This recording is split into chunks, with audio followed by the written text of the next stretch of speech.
Ladies and gentlemen, welcome to Dushanbe.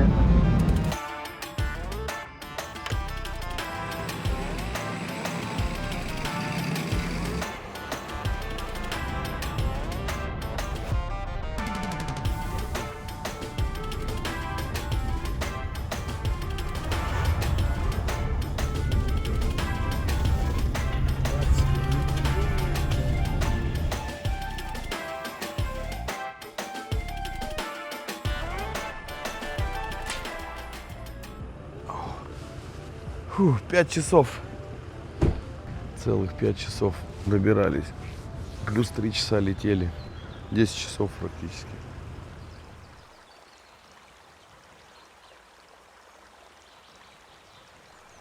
О, форель. Тоже у себя такое будешь делать? Ну, видишь, у меня в хозяйстве можно что-то подобное сделать. Но я боюсь, что вода не такая чистая. Форель там не выживет. Что-то попроще. Тут и горная река, и горная форель. Ассаламу алейкум. Ассаламу алейкум. Здравствуйте. Здравствуйте. С приездом вас. Спасибо, спасибо, С приездом вас. спасибо. Как добрались? Слава Богу, добрались, да. Мы выехали в 5, сейчас 9, 4. 300 чем-то километров, ну, надо чуть-чуть потише, потому что дорога Да, да, чуть опаснее иногда. Вот. да, вылетали пару раз Здесь на 2000 нас. с лишним. Тебе часы показывай? Да, сейчас скажу, 2328. Да. Вот здесь я этот бинокль поставлю, смотрю, там Вот там Козероги, да? козероги ходят, да. Понятно, я уж вижу, вон сколько у вас тут трофеев Это развешено. Из Памира отсюда, откуда-то из Варжова. Да, Ну, давайте. спасибо. Это желуди от дуба. Ага, понял. Это кабаны очень. Любят, да? Да, любят кабан, дикобраз, козероги. Вот эти горные у нас еще бухарский урял есть. Ага. Здесь европейский урял тоже есть у нас. Видели? Да, да, муфлон который, да? Да, да, да. Мгм. Я это Или он, лет 20 назад с Польши купил. Ага. Потом есть яки. Да, По-нашему яки. кутос называется. Кутос? Это из Памира привезли. Понятно. Но они не очень хорошо здесь. Адаптируются, да? Я в Чехии, в Германии, в Чехии, в Австрии много охочусь. Там вот эти кабаны, олени, лани ходят до 40 километров, где вот дуб есть, Ага. туда вот, Покушают. да, покушают, да. Потом спросили этих чехов, они говорят, у него в составе креатинин есть для формирования вот рога, зубы, клейки для кабанов. Это очень полезно. И говорят, если зимой, вот начиная с октября месяца до декабря, покушают они это, желуди. Минимум 2-3 слоя жир набирают, и никакой зима им Не помеха. не помешает.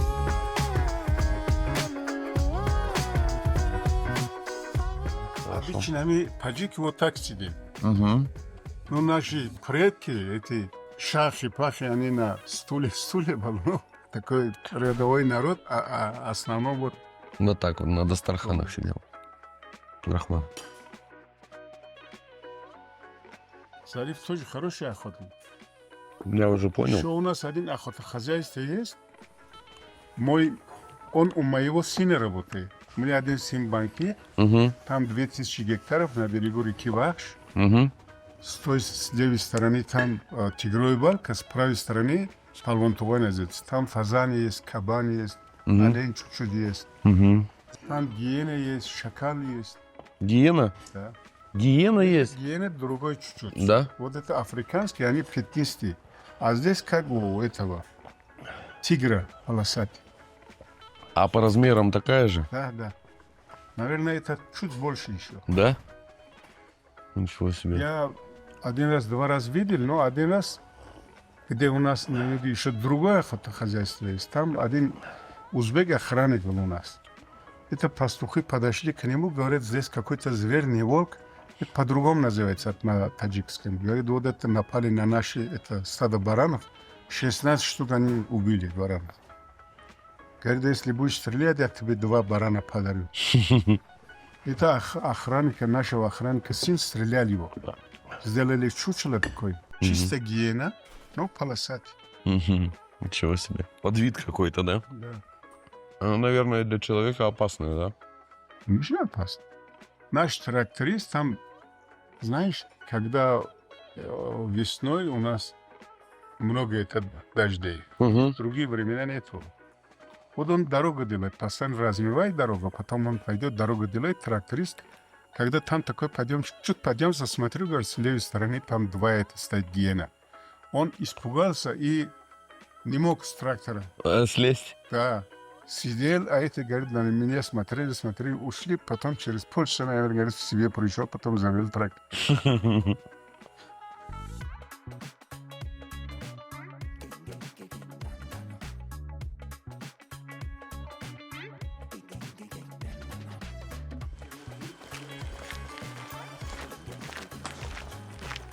Друзья, гостеприимство здесь тоже зашкаливает. Я уже боюсь за свой живот, потому что плов, лагман, чего только нет. В общем, все очень вкусно. Сейчас едем, пристреляем оружие. И завтра уже в 3 часа ночи в путь. Нам надо подняться вон туда.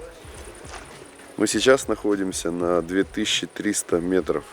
А подняться надо еще примерно на километр 200. В общем, высоконько. Поэтому в 3 часа выходим и идем.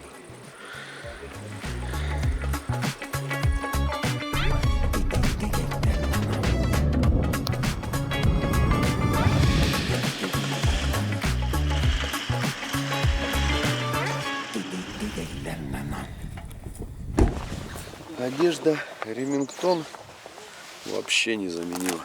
Всегда выручает.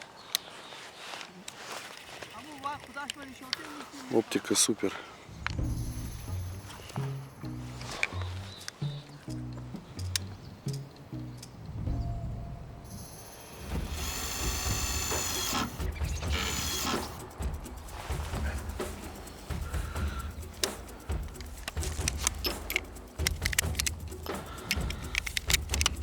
Да.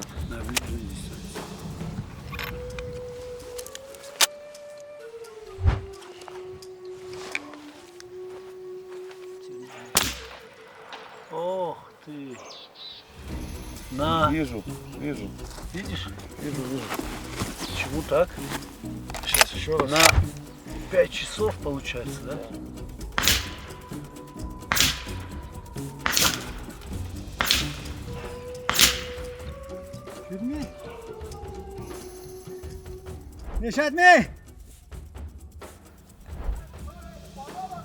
Попал, считай.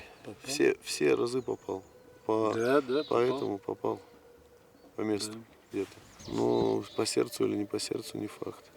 Я знаю, сколько у меня 300 метров. На своем. 100 и 150. На да. своем. Ну да. Здесь будет посложнее.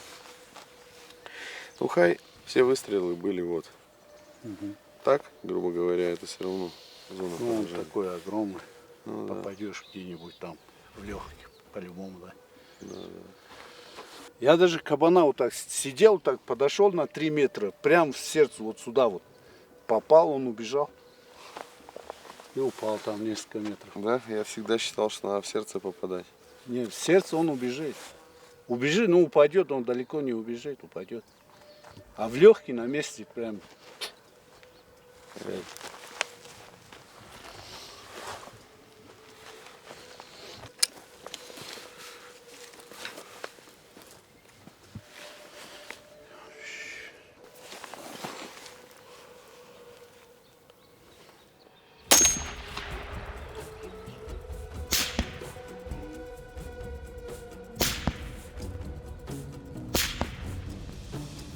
Ну все, оружие пристреляли.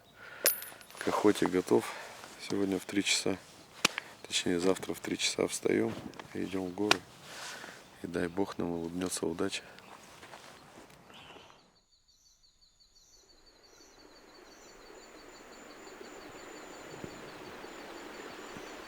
Какая ночь. Прямо звезды близко-близко. Когда в горах находишься всегда. Звезды яркие такие, как будто вот они рядышком. Сейчас будет восхождение 4 часа. Ну 3, может 4 часа, не знаю сколько. Посмотрим, как пойдет. Доброе утро, Виктор. Доброе утро. Вы нож возьмете? Ну, на всякий случай. Чего? Нож возьмете. Нож? Нож. Нож возьмете с собой? Нож у меня нет. Нет ножа. А Нет. если мы добудем, как мы Нож у добудем? меня есть. А, ну все. Я думал, нож. На свай, что ли? На свой. Нет, спасибо.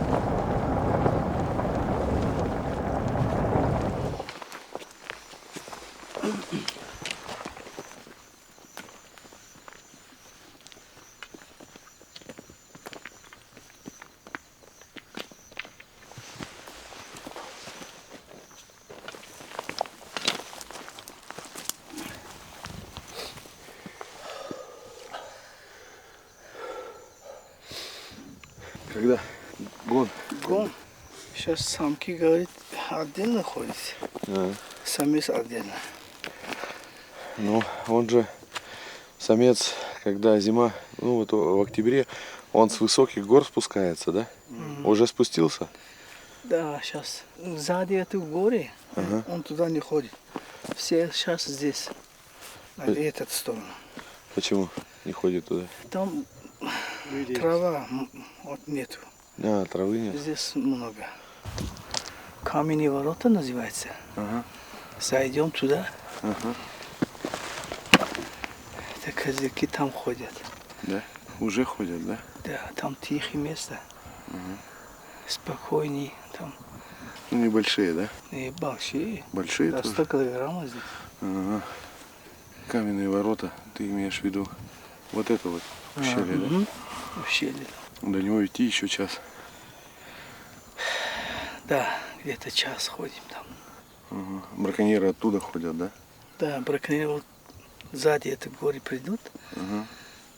Там называется кишлак овчий. Это называется кишлак охотничий.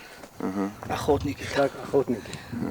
Они оттуда стрельнут, да? И Да, тихонько оттуда вниз. видит на нашу сторону. Заходит туда. Откуда он вытащил?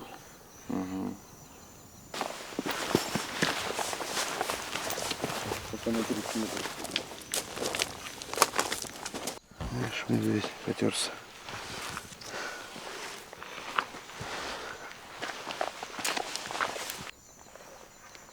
Фонари выключаем. Идем по приборам. Да.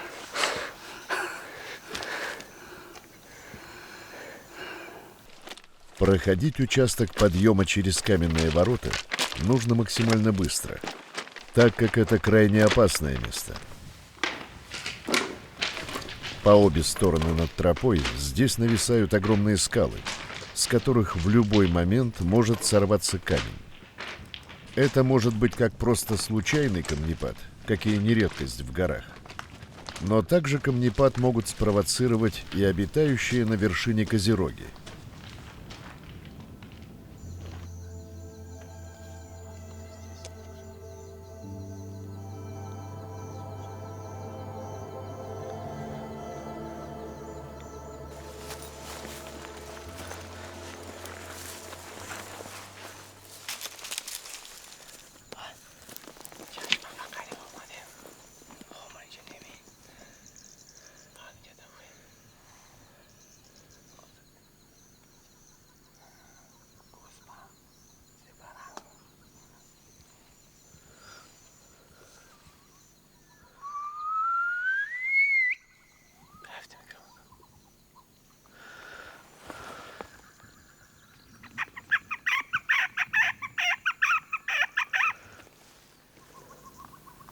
Это улар.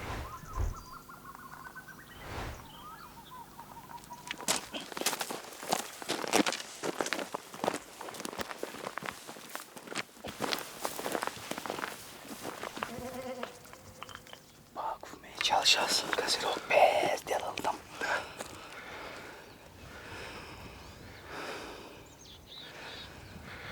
Я улару только слышу. Здесь улар очень много, не проблема.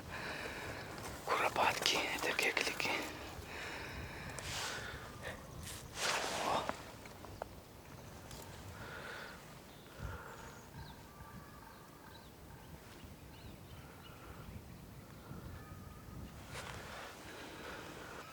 подняться вот на полянке там.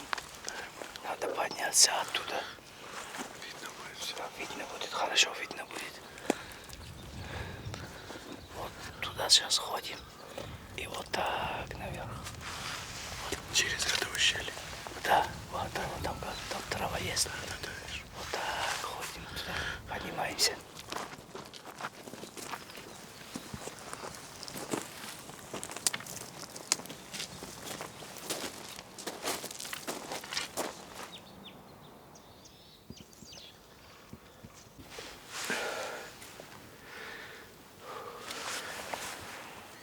Поднялись 2657 метров.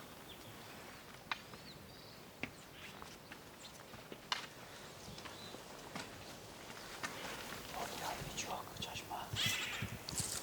Где чашма? Где чашма? Нету. Здесь есть. А следы есть. Приходят сюда. Здесь родник. Вот таджикский чашма.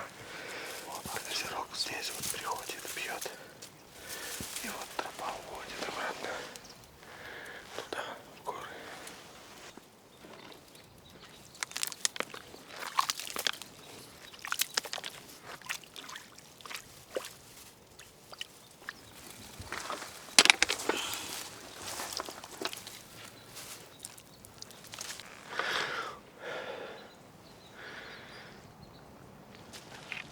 Для Дмитрия, не привыкшего к такой высоте и нагрузкам, это восхождение дается тяжело. А местные егеря, кажется, даже не запыхались. Почему-то пульс 130-145. Видать, не хватает кислорода, да? Да.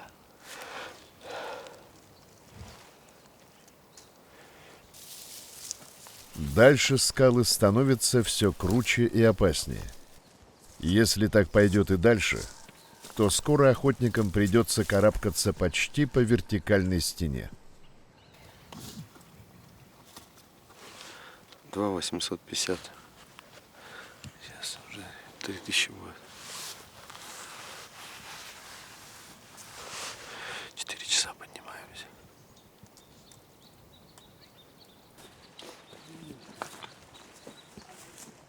Вали говорит, что козероги должны находиться за ближайшей грядой.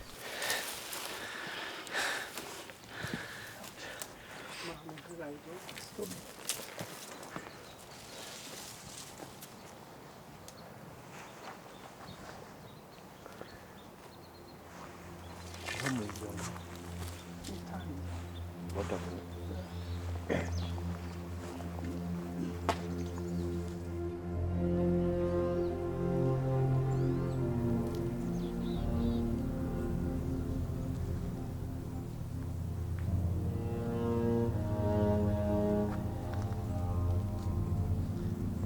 Но, к сожалению, за грядой оказывается пусто. Ни следа козерогов.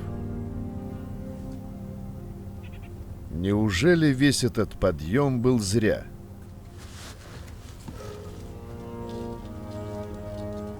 Но сейчас этот участок еще в тени. Возможно, козероги придут позднее.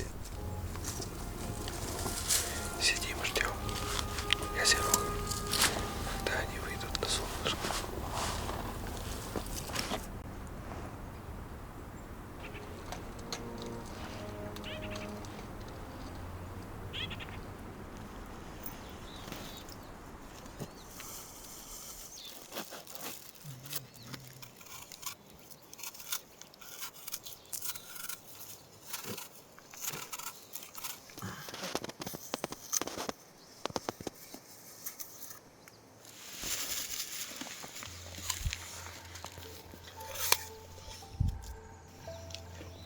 Немного перекусив и так и не дождавшись козерогов, охотники решают подняться еще выше, на самую вершину.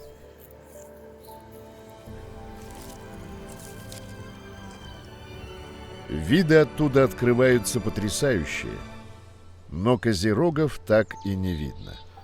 Ну вот, друзья, охота это всегда так. Проснулись мы в 3 часа, в 4 уже были в горах, даже без 24.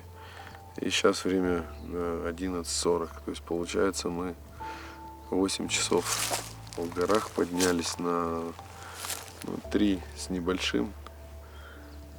Козерогов нет, даже старые экскременты есть, а новых нет, поэтому не знаю, что тут случилось. Сейчас будем спускаться. Прошли мы прилично, все мыли. Но это охота, всегда такое бывает. Нужна всегда подготовленная охота, когда далеко куда-то ездишь, погулять можно и дома. Ну что ж, пойдем сейчас еще часов, наверное, 5 спускаться. Может поменьше, может побольше на час. Вот так вот. Такой у нас первый день охоты. Правда, еще не закончился. Может, еще что-то выйдет. Вот там 3 птички есть, эти улары. 300 метров. Да я, честно сказать, просто так стрелять не хочу. Улар — это не основное, зачем я приехал. Поехали. В смысле, пошли. Спуск вниз проходит по другому ущелью, с расчетом на то, чтобы повысить шанс встретить козерогов. Представляешь, какая жопа в таких условиях дороги строить. Там, где мы ехали, там везде тоннели. Вообще горная жизнь, она сильно отличается от нашей. Спустившись буквально на 100 метров ниже, Икром вдруг замечает следы и экскременты. Вот это большие, смотри. Большие, да? Очень большие, да. Здесь была лёжка козерогов. Свежий совсем. Похоже, животные находились в этом ущелье, ниже охотников, и скрылись, услышав их приближение.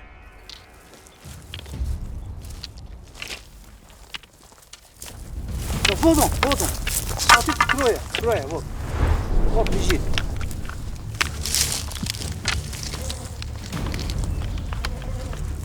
Лежит, поднимается. Так это самка. Самка и 2 маленьких.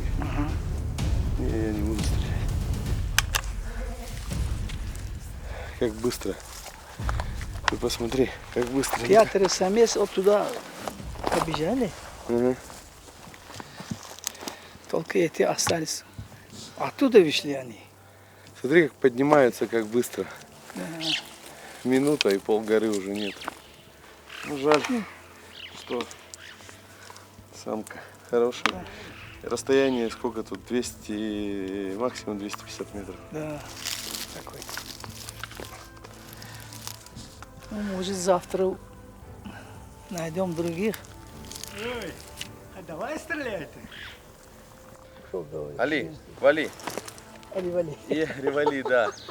Вали. Короче, вот я его стрельну, потом расстояние было 200 метров, можно стрелять, прямо до этого. Никакого градуса не было, ничего не было. Но, ты понимаешь, я минуту смотрел, еще можно было стрелять 2-3 раза. Зачем он мне? Кушать у меня есть что? Пусть растут. Видел? Видел, уже настроение хорошее, да. Настроение хорошее. Да, хотя бы так, потому что целый день ходим и нету.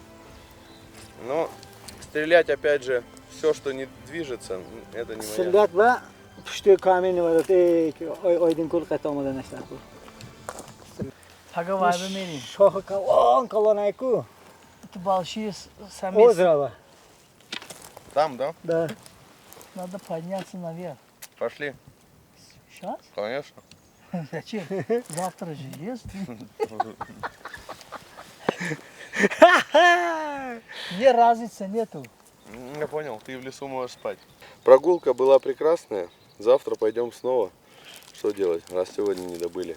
Проводники говорят, что видели 17 штук. 3 вот этих молодых, типа, и больших там много было.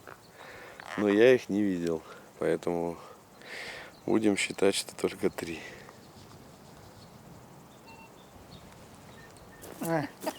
چخیل دویده رفت.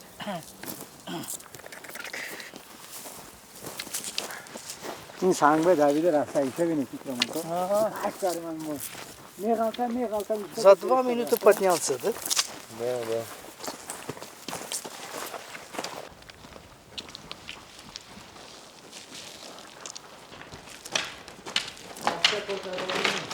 Вон пещеры. Говорит, и медведи, и козлы туда заходят. Сидел на 10 человек. Нормально, да? Нормально.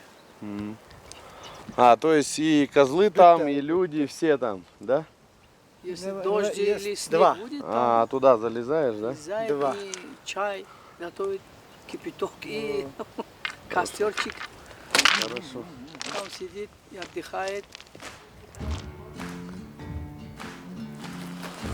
Большой.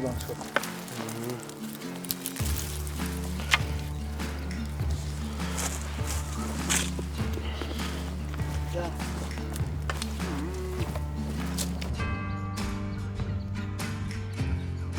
15 часов у нас занял трип. 15, сейчас 15:55, а вышли мы в 3:55 примерно, ну, уже в горах были. Салам алейкум, приятного аппетита всем. Это вам небольшой от меня презент, когда будет в Таджикистане холодно. Вот он такая вот будет. Я думал, бронежилет, что ли? Будет греть вас. Ваш эмблем, да? Да. Вот. Ножей у вас, наверное, 500, но пусть один будет еще вот такой от меня. Охота в России, да. Он очень острый. Прямо нереально острый. И долгое время хорошо заточку сделает. Спасибо. Сталь хорошая. Я тебе должен это дать, да? Да, потом. А это сейчас отдам. попробуйте. Это вырезка прямо у нас делается. Сейчас отдам. Вкусная. Манет кönderden da. Рахман. Монета я не ношу. Рахман.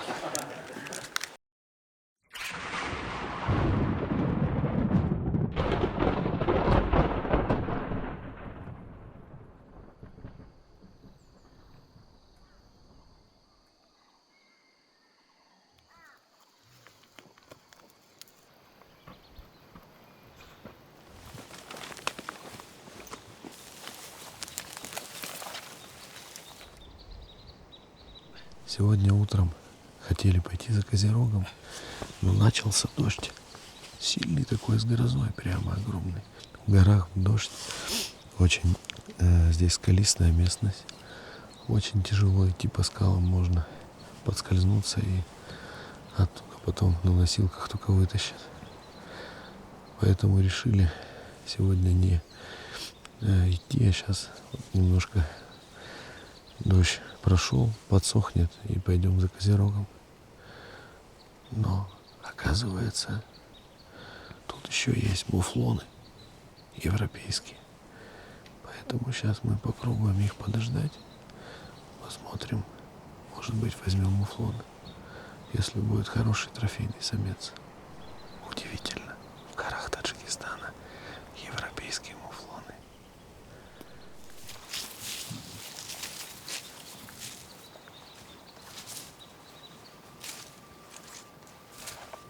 Вскоре охотники замечают движение на противоположном склоне.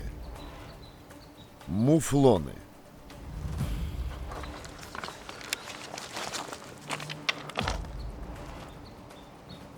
Несколько небольших групп пасутся в зарослях кустарника.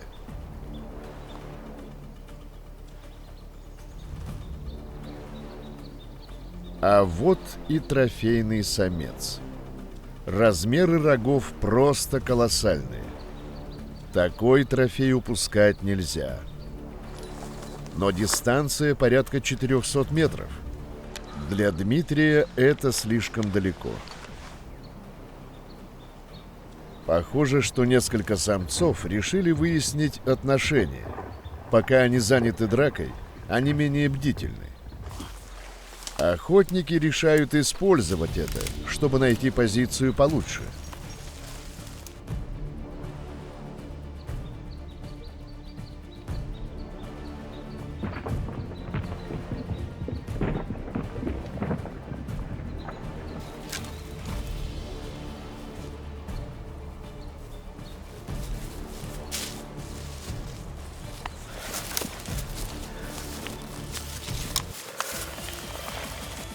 Трофейный самец насторожился.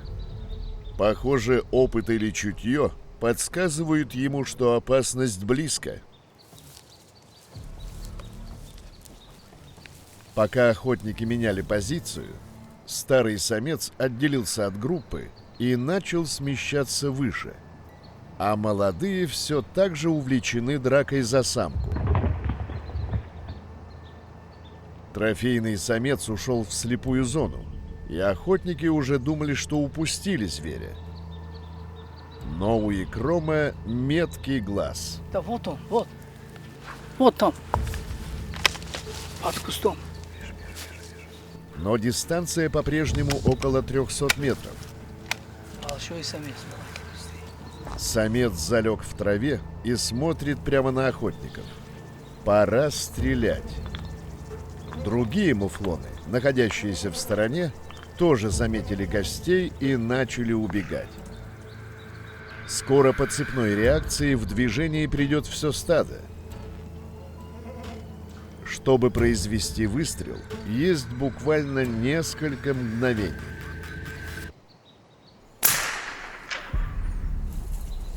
Неужели промах? При повторном просмотре у охотников возникли сомнения. Возможно, пуля попала в заднюю ногу. Нужно проверить наличие крови. Сейчас потихонечку подошли. Был хороший самец трофейный. Стрелял, но не учел угол уклона. Тут угол уклона где-то градусов, наверное, ну минимум 20, может быть 30. Ну, в общем, сейчас сели на тропе. Сейчас может еще будет. Вот стоит вот наверху. Вот большой вышел, да, хороший.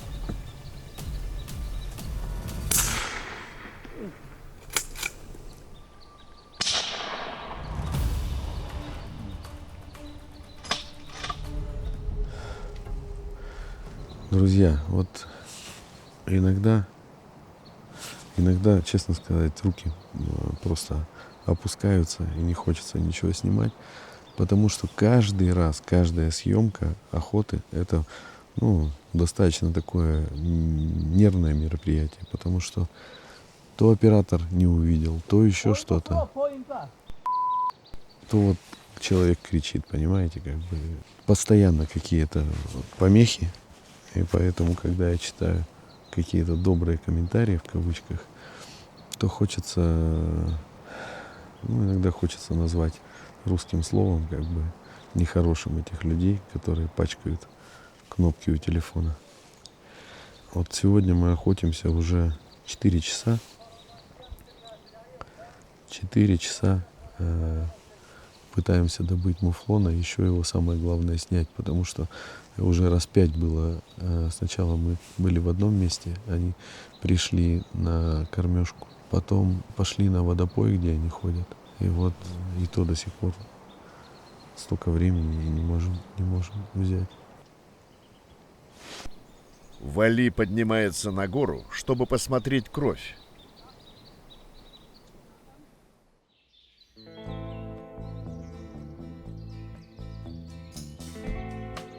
Ребята, смотрите, в горах где-то вообще просто очень высоко, и вот такой уровень комфорта. Душ, туалет, все есть, все как я люблю. Ну, кто-то не любит. Это душ-туалет. Это кто? Это козел памирский. Понял. Козерог памирский. Понял. Маленький. Здесь зал. Мы все наши старые мебель не бросаем сюда. Это наши старые мебель. Понятно.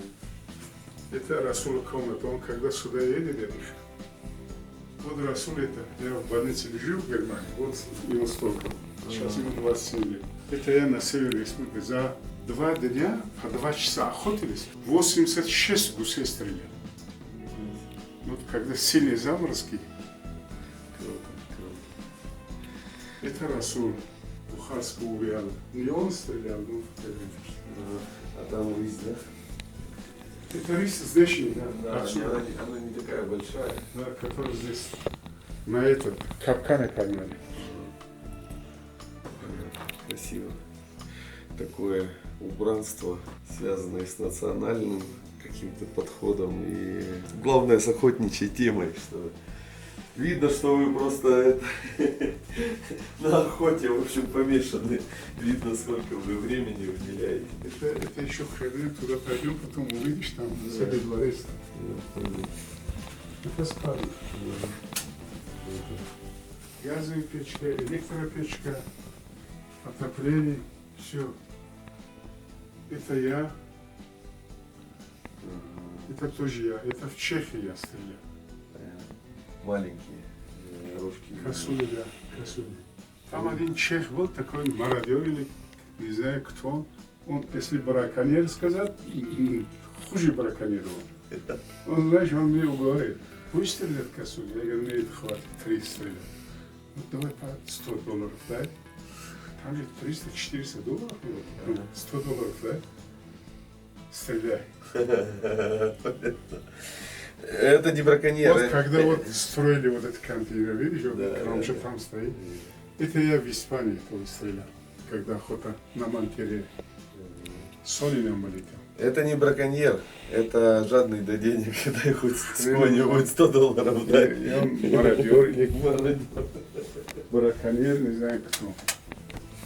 Рахмат Барюшкор.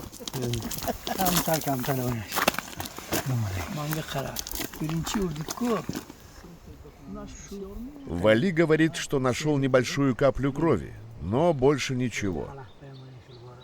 Скорее всего, рана незначительная.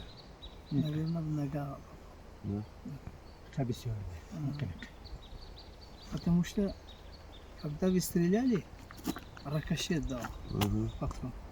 Да, помнишь? Потом во что-то, да. Вот поэтому он точно попал в ногу. Пойдем искать. Да. Искать будем. Тоже найдем.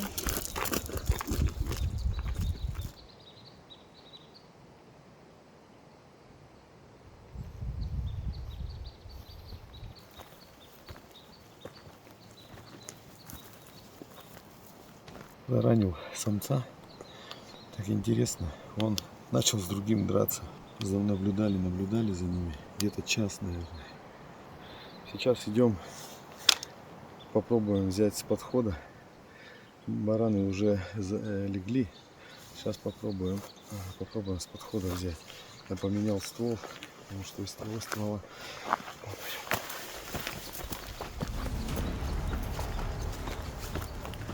Проводники заметили еще одну группу муфлонов на другой стороне ущелья. Самец, вот край. Этот край. Вот. Большой самец.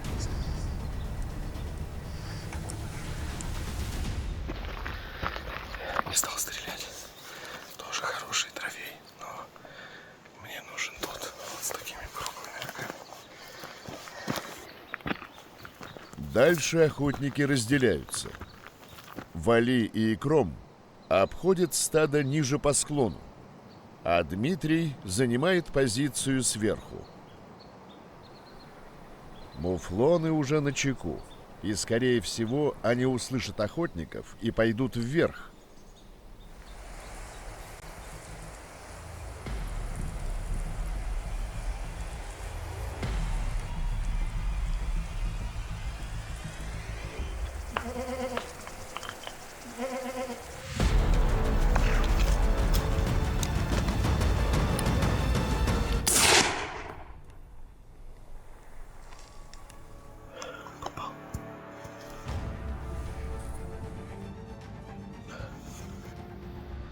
Попадание было хорошее, четкое. Этот точно сейчас ляжет. Где-то здесь примерно, метров 80-90. Пойдемте.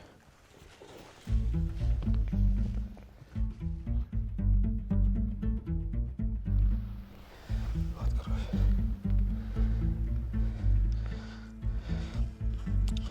Да нет, тут метров не 80-90, метров 150. Короче, вот кровь. Вот здесь вот я стрелял. Вот он сюда высунулся. Да, вон кровь вот здесь. Вот здесь стрелял, да, вот он стоял. Вот так вот. Сейчас пойдем.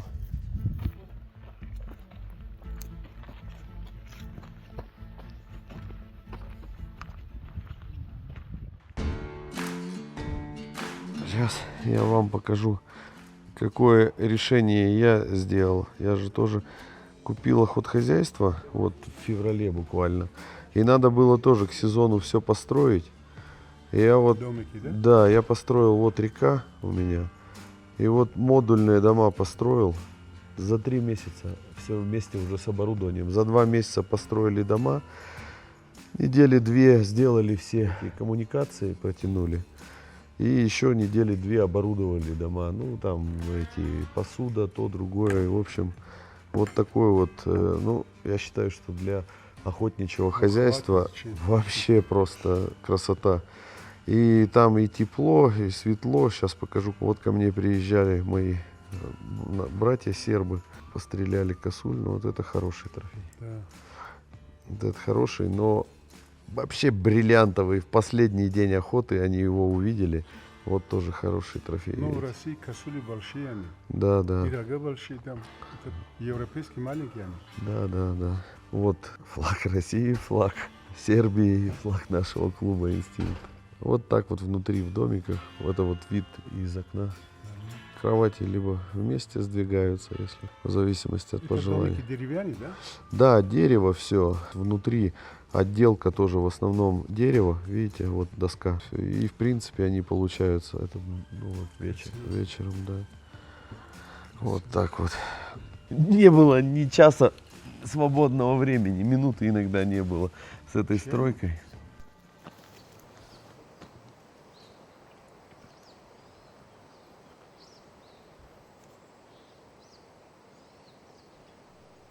Ты не видишь? Кровь.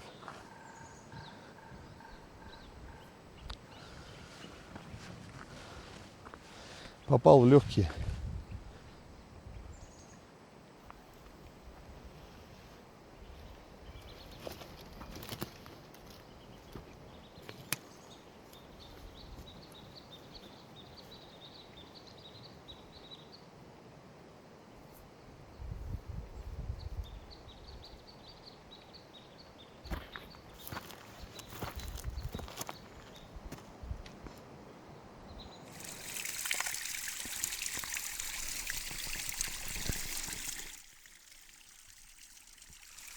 Чашма по-таджикски.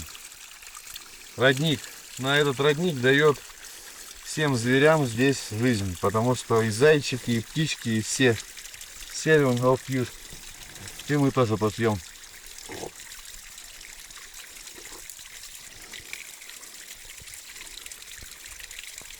Четыре часа мы подранка ищем. Не можем. Все обошли тут. Кровь сначала кровила, потом раз и нету. Катастрофа. Все-таки свое оружие лучше. И то со своим оружием бывают косяки. А тут 223 для барана, что чебалкой сила. И 308 тоже получается так. Так и не найдя подранков, охотники решают вернуться и продолжить поиски следующим утром.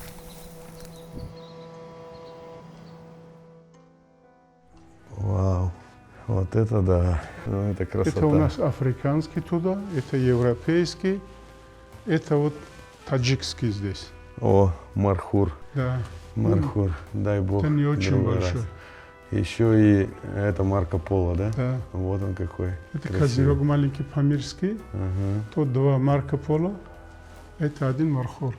ага, красота. Лев Расул стрелял, Ага, значит крокодил я стрелял, тут длинный рога Расул стрелял, зебра я, Ирланд я, этот маленький я, гну я, этот Расул. Посередине вот этот Ниала я стрелял, Буйвол Расул, Сейбл тоже я стрелял. Вот это маленький посередине камина. Это тоже Расул стрелял, а это волки у охотничьего хозяйства нашего сына президента. Это снежный барс наш памирский. снежный барс, да? Да. Красиво. Это рис тоже наши, А этот олень в Казахстане. в Казахстане? Очень красиво, очень красиво. Ну прямо тут у вас сокровищница трофеев. Один этот муфлон, какой-то тот или этот я стрелял, а вот это большой и один еще Расул. Красавцы. Это мебель из Москвы купили. Смотрит, бизон, там питон. Это как Сиганков один русский был. Как будто под старье делали вот это. Ага, Там этот белый медведь. понял. Здесь Красиво. тоже бизон, питон, разные есть. Это Красиво. давно, лет 20 назад, наверное, в Москве. Ну что ж, да, вот это сокровищница трофеев.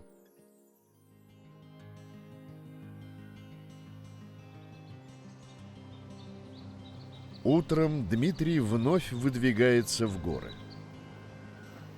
По плану он должен занять позицию на вершине. А проводники поднимутся с другого ущелья. Попутно также обследуя местность в поисках вчерашних подранков.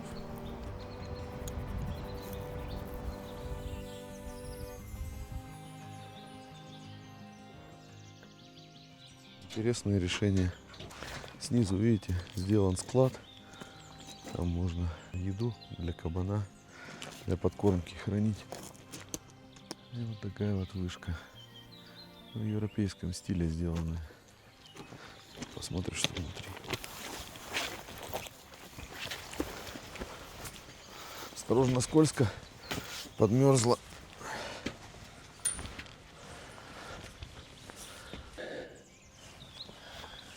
Хорошая вышка. Здесь можно посидеть. И внутри, внутри как обычно, открывающиеся окна с 4 сторон.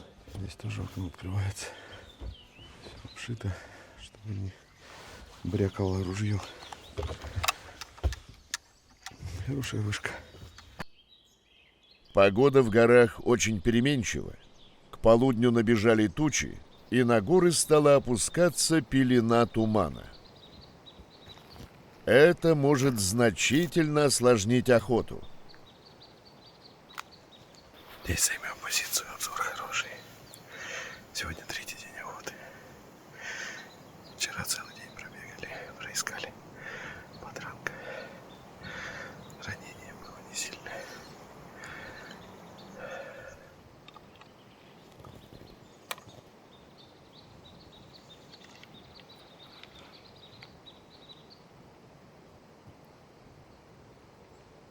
Ребята загонщики сейчас попробуют прогнать на нас барана, ну или муфлона по-европейски, и попробуем его добрать, если он не дошел вчера. Позиция для выстрела идеальная. Ждем нашего подранка.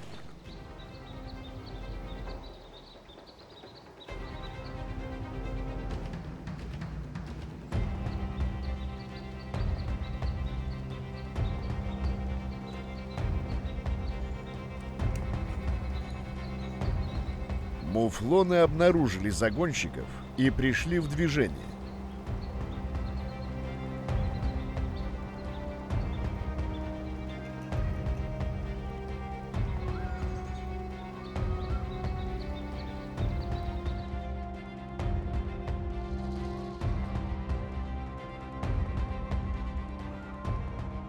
Прошло еще около часа, пока стадо показалось на другой стороне ущелья, напротив позиции Дмитрия. Животное на другой стороне, прямо перед ним. Но опустившийся туман практически скрывает их из виду.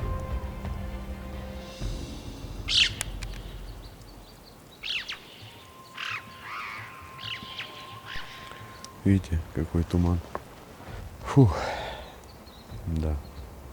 У меня такие же впечатления и эмоции. Сейчас вот рассеется туман. Будем снова ждать. Может, все равно выйдут.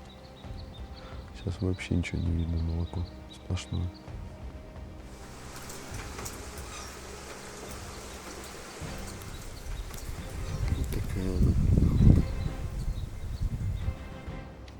Туман так и не рассеялся.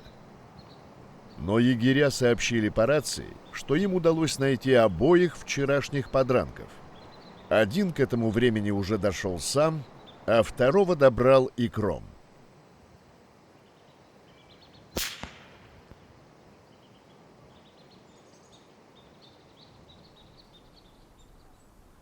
Охота была, как обычно, все шло не по плану, и погода, и козероги куда-то ушли, еще не спустились, потому что снега еще в горах мало.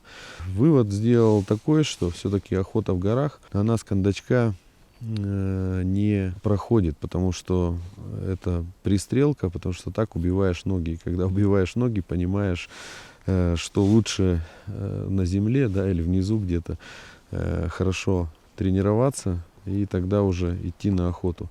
А так получается, что ты бегаешь, и потом 3 секунды выстрел, и он то точный, то не точный. Все-таки, когда свое оружие, ты к нему привыкаешь и уже знаешь, как ведет себя прицел, как примерно куда стрелять там и так далее. Когда не по калькулятору баллистическому стреляешь, а по наитию, да, или по старинке, когда понимаешь примерно, куда прилетит пуля.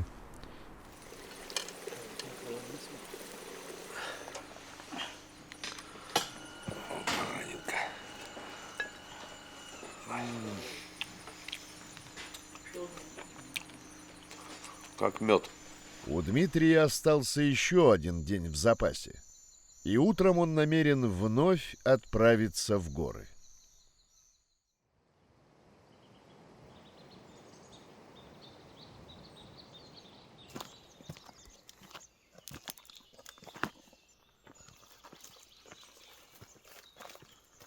Смотрите, ребята, какое решение. Солнечная батарея и фотоловушка стоит. Тут, я так понимаю, аккумуляторы в банку заделаны, и она работает. Не надо постоянно батарейки менять. Хорошее решение. У нас тоже в хозяйстве порядка 40 ловушек стоит. Но у нас не такие замаскированные ловушки, которые я сам даже определить не могу. Кое-как находим их потом.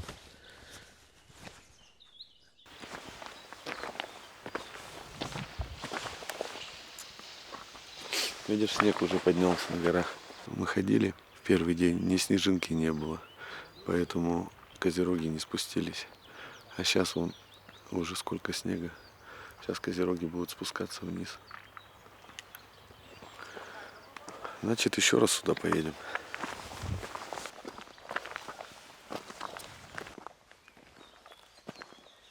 Все-таки горы, когда ты их покоряешь, когда ты ходишь по ним, впечатляют. Такие величественные. Идешь, идешь. Ноги, конечно, устают, но все компенсирует вот этой вот красотой, этим великолепием и могуществом. Ну ладно, похоже, бараны легли. Нет трофеев. Пойдем домой.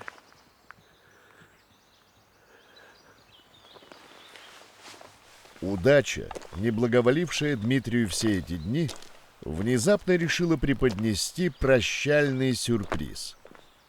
Небольшая группа муфлонов вышла прямо напротив тропы, и среди них отличный трофейный самец.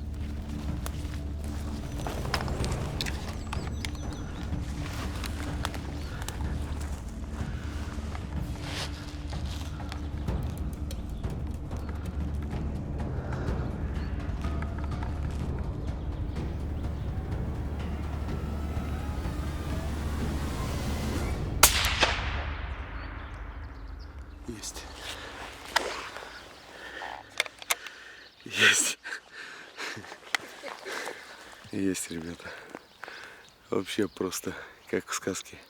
Самая быстрая охота. Сходили метров 500-700, посмотрели на горах, там ничего нет. Возвращаемся обратно. И вот он стоит. И не один, семья. Ну, хороший вроде трофей. Рога такие уже раскосы. Посмотрим.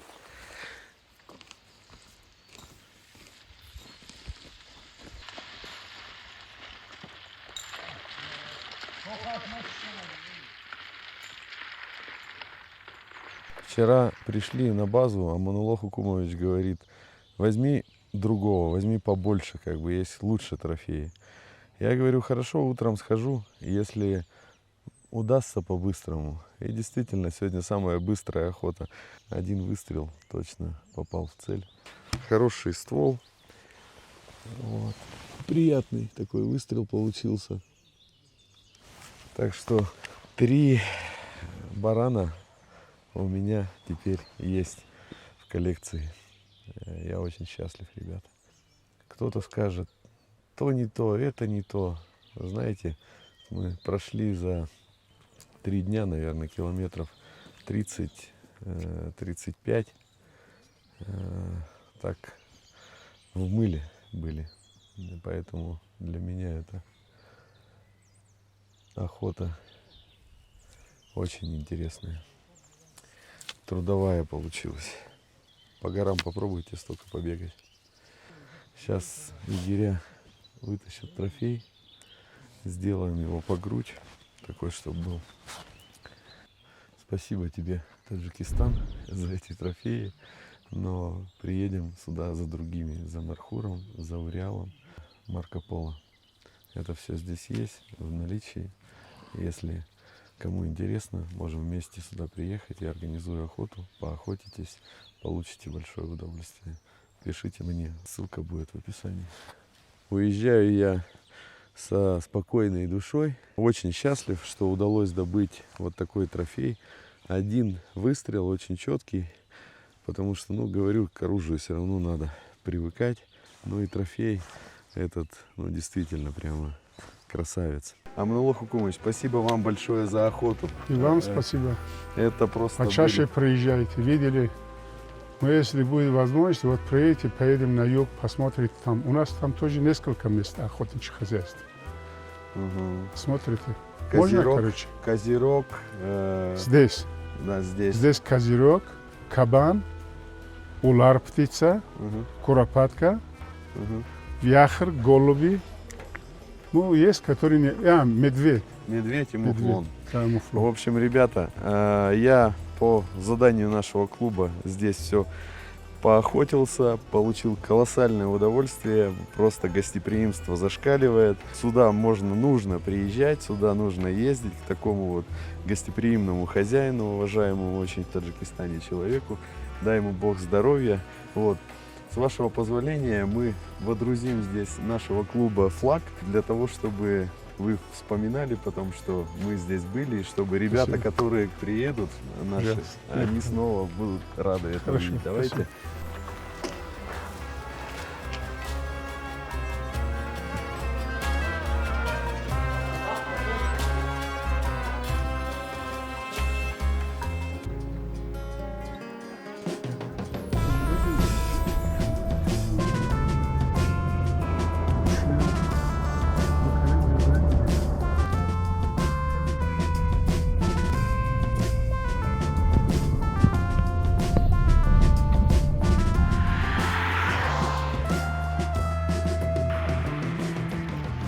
Сегодня такая погода, действительно солнечный Таджикистан. Ну и прямо колорит такой интересный, национальный.